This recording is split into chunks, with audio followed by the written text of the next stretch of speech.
Likely to think this is potentially a terror attack. He opened her door, her car door of a little Citroen, and hacked her to death. By Joshua Stimpson. A man walks into a gym in Kent and sits down less than 2 feet from a woman who is mid-workout. Surveillance cameras inside the gym record every moment of it. She notices immediately. Not because he's a stranger, because she saw him only last night, somewhere she hadn't told him she'd be. Now, somehow, he's here too. He barely speaks. After a few minutes, he stands up and walks out. She exhales. She tells herself it's over. It isn't. By the end of the day, she will be dead. The most disturbing part of this case isn't what happens to her. It's that she already knew something was wrong.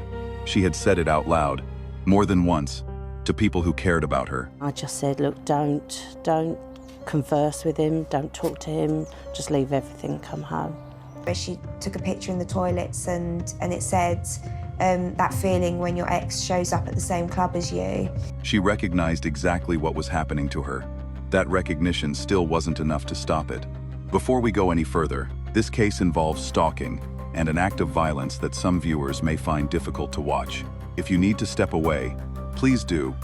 But if you are staying, stay present, because this woman's story deserves every bit of your attention. To understand how this moment came to be, we have to go back to where it started. In July 2016, Molly McLaren, a 22-year-old university student from Cobham in Kent, matched with Joshua Stimpson on the dating app Tinder. Stimpson, then 25, had grown up in Stoke-on-Trent and had since moved to Kent, settling in Woodham, near Rochester, only a few miles from where Molly lived. The two talked for months before they ever met in person. It wasn't until November 2016 that they actually began dating, 4 months after that first match. To the people who met him early on, Stimpson came across as easygoing and attentive, by some accounts, exactly the kind of partner most people would hope for. According to Molly's close friend Amy Lee, what drew Molly and Stimpson together in the first place was a shared experience. Both had dealt with anxiety, and Stimpson told Molly he had also struggled with depression. Molly, who had spoken openly with friends about her own past struggles with body image and disordered eating, felt a sense of connection. She believed she could help him through what he was going through. In common in sense of kind of the anxiety and the struggles that they'd been through. You know, he'd said to Molly that he'd also struggled with anxiety and depression, and they kind of connected on that level, and she almost felt as though she needed to help him through his situation. And he gave her the impression he was doing the same for her. That sense of connection felt real to Molly. Whether it was equally real to him is a question her friends would only start asking later. For the first couple of months, the relationship looked ordinary, at least from a distance. Up close, not everyone agreed. Friends were introduced. In January 2017, Molly's friend Amelia met Stimpson for the first time at the gym, where she and Molly regularly worked out together. He didn't say much. He kept mostly to himself. Even in that brief introduction, Amelia came away with a feeling she couldn't fully explain yet. Almost immediately, something shifted. During that same meeting, Amelia made an offhand joke. Stimpson later brought it back up to Molly, trying to use it to turn her against her friend. It didn't work, but it was enough to put Amelia off him for good. Obviously, I was always going to be welcoming because that's my friend's boyfriend. I made a joke about something, and after me and Molly left, he was messaging her later, trying to get in between me and Molly. So that shocked me a lot, and it instantly put me off. As the months went on, friends say Stimpson became increasingly possessive. If Molly set aside a day to study, he would push her to spend time with him instead, or simply turn up wherever she happened to be, without being asked. Molly began describing his behavior to friends in blunt terms. She called it childish. She said she felt like she was constantly walking on eggshells around him, careful about what she said and did, so she wouldn't set him off. She told one friend, plainly, that she felt pressured. None of this, on its own, looked like the beginning of anything dangerous. Controlling boyfriends are, unfortunately, common enough that friends and family don't always treat the behavior as a warning sign. What made this relationship different wouldn't become clear until it ended, and until Joshua Stimpson showed everyone exactly how he was going to respond to that ending. If this is your first time watching Lethal Obsession, this channel goes past the headlines into the details most coverage leaves out. If that's the kind of case you want more of, subscribe, and let us know in the comments where you're watching from. On the evening of June 17, 2017, Molly and Joshua Stimpson were out with a group of friends in Maidstone. At some point that night, Molly pulled him aside, away from everyone else, and ended the relationship. His reaction was immediate, and it was angry. Within days, Stimpson began posting about Molly on Facebook. The posts weren't neutral. They falsely accused her of using cocaine, a claim with no basis in fact. He didn't stop at posting them publicly. He tagged Molly's mother, Joanne, directly in them, making sure her family would see the accusations whether they wanted to or not. For Molly, this wasn't an ex venting once and moving on. The posts kept coming. Each one added a new claim, a new accusation, a new reason for people who knew her to start asking questions she shouldn't have had to answer. It wasn't only Molly's close friends who noticed. People only loosely connected to either of them began seeing the posts circulate and started asking what had happened between them. Friends who saw the posts described them as defamatory. They weren't just insulting, they were written to damage her reputation, publicly, in front of an audience that included people from her own life. Molly hadn't done anything to provoke this beyond ending a 7-month relationship. And yet, within less than 2 weeks, what had started as a private breakup had turned into a public campaign against her character, one post at a time. It was the first clear sign that Joshua Stimpson wasn't simply hurt. He was determined to make her pay for leaving him, and Facebook gave him an audience to do it. Molly didn't treat it as an ex blowing off steam. She went to her mother. Then she went to the police. She had no way of knowing this was the easiest part of what was still coming. On June 22, 2017, Molly went to Kent Police with her mother, Joanne. They reported what had been happening online, the false claims and the public posts, and asked for it to stop. Officers responded by contacting Joshua Stimpson directly.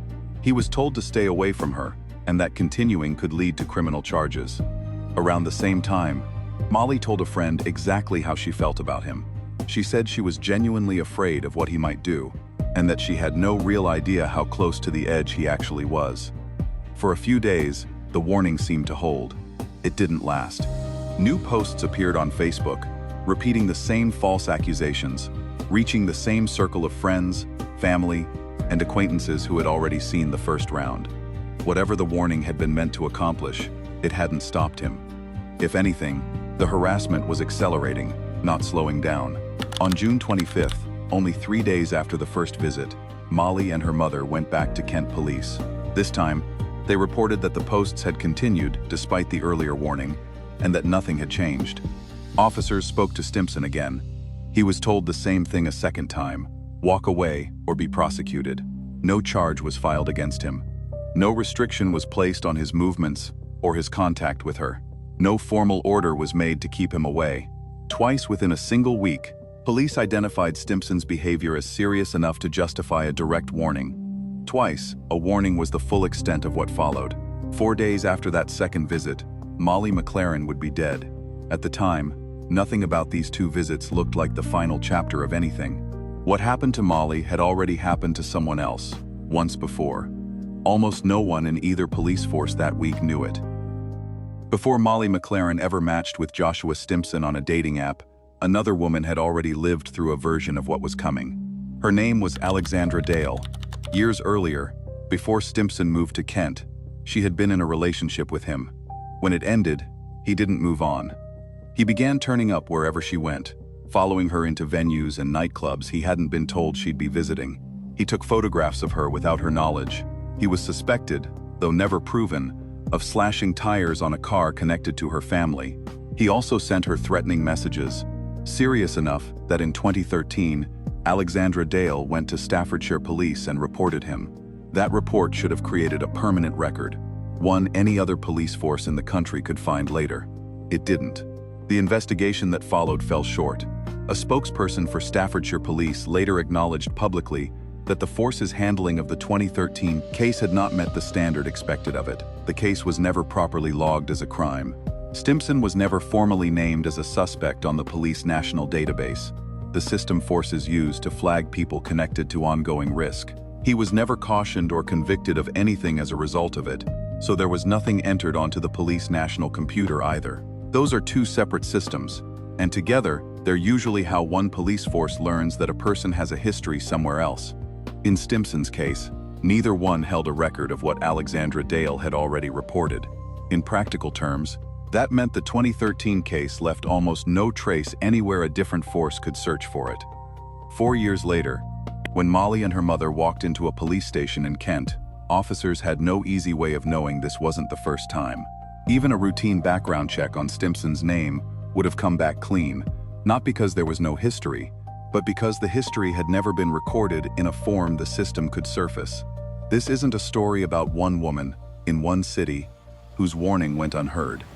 It's the same behavior, recognized and formally reported once before, that simply never made it into a system anyone in Kent could ever see. 2 days before Molly McLaren's death, on June 27, 2017, Joshua Stimpson walked into an Asda store in Chatham and bought a kitchen knife. Surveillance cameras inside the store recorded the purchase. Roughly 30 minutes later, cameras at a nearby home base recorded him again, this time buying a pickaxe, 2 different tools, bought at 2 different stores, within half an hour of each other, less than 48 hours before he killed her. Buying 2 separate items at 2 separate locations isn't generally how someone makes an impulsive decision. It's the kind of pattern investigators would later point to as evidence of planning. The following night, June 28th, Molly was out with friends at a pub called the Ship and Trades. She hadn't told him she would be there. Stimpson showed up anyway, uninvited, with no explanation for how he knew where to find her. It was the first of 2 times in less than a day that he would appear somewhere he had no reason to know she'd be. Friends with her that night said his presence visibly unsettled her, in a way the Facebook posts alone hadn't. A post on a screen was one thing. Him standing in the same room, uninvited, was something else entirely. What none of them knew, not Molly, not her friends, not the people drinking around them that night, was that he had already gone out and bought exactly what he intended to use next. By morning, less than 12 hours would separate that pub from what was coming. Picture of him, and she sent it to her friend and one to her mum as well. And by the time Molly left that upstairs room and headed back down through the gym, the morning already felt different. In a message to her friend Amy, she said she felt like she was constantly looking over her shoulder. Amy told her not to reach out to him again, in any form. Molly agreed. It was just after 11 in the morning. Neither of them knew it would be her last message. She walked out to the car park at the Dockside Outlet Center in Chatham and got into her car. A nearby witness, Cody Jarvis, later described what happened next during the trial. She saw Stimpson pull up in his own car, get out, and walk quickly toward Molly's vehicle while she sat in the driver's seat. He pulled the door open. A man named Benjamin Morton was walking his dog nearby, having just dropped his wife off at a cinema close to the car park. When he realized what was happening, he ran toward the car and tried to physically intervene, attempting to pull Stimpson away. When that didn't work, he tried using the car door itself to stop him. It wasn't enough to stop what followed. Cody Jarvis called the police. He was arrested at the scene. Paramedics, along with a doctor who happened to be nearby, attempted to save Molly, but she was pronounced dead at 11:43 that morning, in the same car park where she had simply gone to work out hours earlier. In the hours that followed, while in custody, a mental health nurse asked Stimpson whether he had been having any thoughts about harming Molly before that morning. He answered with a single word, maybe. If you want to see how the legal system handled what happened next, make sure you're subscribed and tell us in the comments where in the world you're watching this from. It will never be real. Thinking, it was just like shock.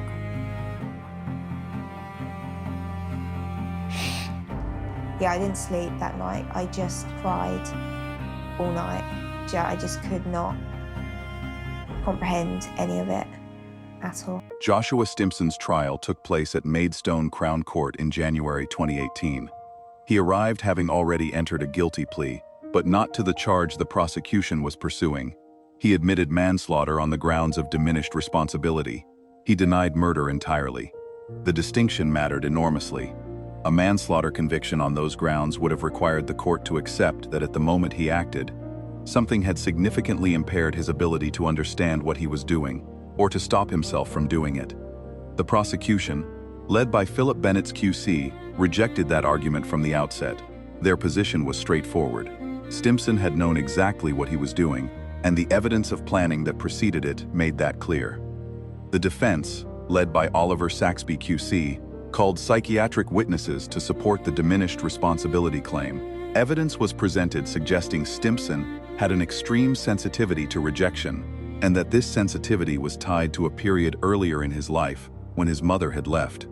The argument put forward was that this psychological response had amounted to an abnormality of mental functioning serious enough to reduce his legal culpability from murder to manslaughter. Whether that argument would hold now came down to a narrow, technical question. Did the law recognize what the defense was describing as severe enough to count? Only one side's medical evidence was going to win that argument. The prosecution responded with its own expert evidence. The central finding that emerged from the medical testimony was that while Stimpson may have shown certain personality traits, including what was described as a narcissistic trait, he did not meet the clinical threshold for a recognized personality disorder. The distinction was not a minor one. The entire defense rested on a level of mental impairment the medical evidence ultimately could not confirm to the standard required. Stimpson himself did not take the stand. He offered no testimony of his own during the proceedings. The jury, made up of 8 men and 4 women, was sent out to deliberate. They returned in less than 4 hours with a unanimous verdict: guilty of murder. When the verdict was read, there were audible reactions from the public gallery. Molly's mother Joanne and her friends, who had attended the trial throughout, were among those present in the courtroom when the word was delivered. Stimpson showed no visible reaction. He sat and stared ahead. The legal question had been answered. He had known what he was doing. He had planned it, and the jury had found that beyond any reasonable doubt. But the courtroom had only been asked to decide one thing: whether Joshua Stimpson was guilty of murder. It had never been asked to answer the question that everyone connected to this case had been sitting with since June 29, 2017. The courtroom had answered whether he was guilty. It had never been asked why no one stopped him before he had the chance to be.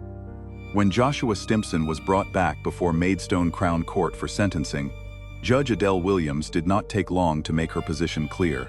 She described what he had done as a cruel, calculated, and cowardly act. She told him directly that he had taken Molly's life quite deliberately, and that he had done it because she had ended their relationship, not because of a moment of madness, not because something had overwhelmed him without warning, because she had left him, and he had decided she would not be allowed to simply do that. Judge Williams sentenced him to life in prison, with a minimum term of 26 years before he could be considered for release.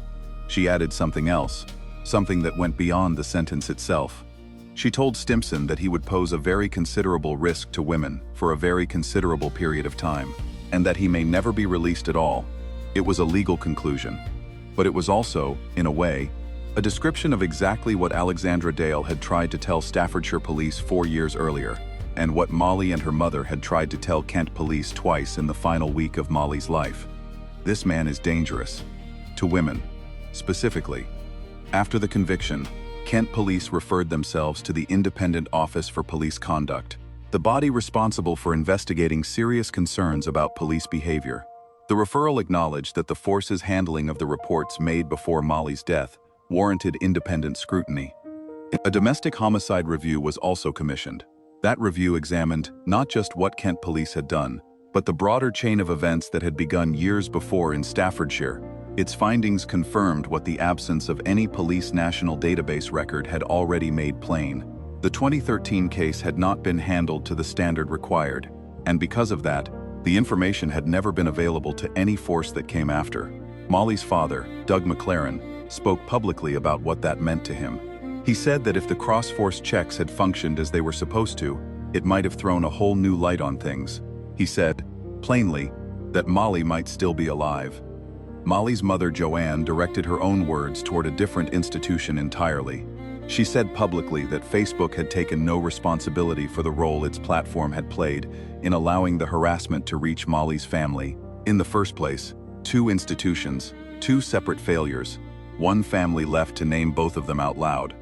In the time since, a foundation was established in Molly's name, focused on supporting young people through eating disorder recovery, a cause she had cared about deeply during her own life. It was a way of keeping something of who she actually was present in the world, beyond the circumstances of how she died. Joshua Stimpson is currently serving his sentence. What this case leaves behind is not a single clean answer about where the system failed. It's a sequence of moments, each one documented, each one visible to someone, where a different decision might have changed the outcome. 2 police forces, 2 separate reports. One man whose history was never connected across the distance between them. Subscribe to Lethal Obsession. Hit the notification bell so you are there when the next episode drops. Share this video with someone who needs to hear this story. And leave a comment below. Tell us what part of this case stayed with you. Tell us where you are watching from. This community is built one conversation at a time, and your voice is part of it. Molly McLaren recognized the danger she was in. She said so. She acted on it. She did what every piece of advice about these situations tells people to do. The question this case asks, and refuses to fully answer, is a simple one. If recognition isn't enough, and reports aren't enough, and 2 warnings aren't enough, what would have been? That question doesn't belong to this case alone. It belongs to every case that came before it, and every one that will come after, until the systems designed to protect people actually do.